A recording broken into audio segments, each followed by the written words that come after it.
தெலங்கானா ஷம்சாபாத் விமான நிலைய ஓடுபாதையில் சுற்றித் திரிந்த சிறுத்தை வனத்துறையினரின் கூண்டில் சிக்கியது. ஷம்சாபாத் பகுதியில் ஒரு வார காலமாக சுற்றித் திரிந்து வந்த சிறுத்தையை பிடிப்பதற்காக வனத்துறையினர் 6 இடங்களில் கூண்டுகள் மற்றும் 20க்கும் மேற்பட்ட டிராப் கேமராக்கள் அமைத்தனர். சிறுத்தை நடமாட்டத்தை கண்டு விமான நிலைய அதிகாரிகள் தகவல் கூற சம்பவ இடத்திற்கு வனத்துறையினர் சென்றனர். சிறுத்தை மதில் சுவரை தாண்டி வெளியில் சென்று வனத்துறையினர் அமைத்த கூண்டில் கட்டி வைக்கப்பட்டிருந்த ஆட்டை பிடிக்க முயன்று சிக்கிக் கொண்டது.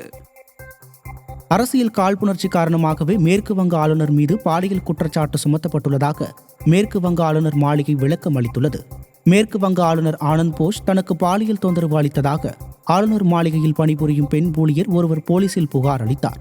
இது தொடர்பாக மேற்கு வங்க ஆளுநர் மாளிகை வெளியிட்டுள்ள எக்ஸ் தள பதிவில், அரசியல் கட்சியின் ஏஜென்ட்டாக செயல்படும் ஊழியர்களால் சில இழிவான கதைகள் பரப்பப்படுவதாக தெரிவிக்கப்பட்டுள்ளது.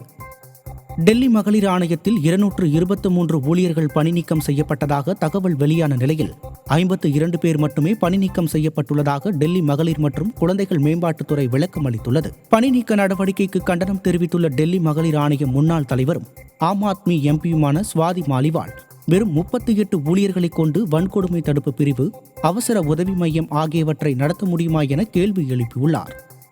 இந்தியாவில் ஜனவரி மாதம் முதல் மார்ச் மாதம் வரை 2 கோடி வாட்ஸ்அப் கணக்குகள் முடக்கப்பட்டுள்ளதாக வாட்ஸ்அப் நிறுவனம் அறிவித்துள்ளது.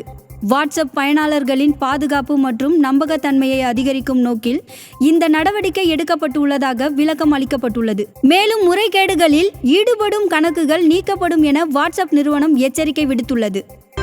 சென்னை கோயம்பேடு பூ மார்க்கெட்டில் சாமந்தி பூ 1 கிலோ 200 ரூபாய்க்கு மேல் விற்பனையாகிறது.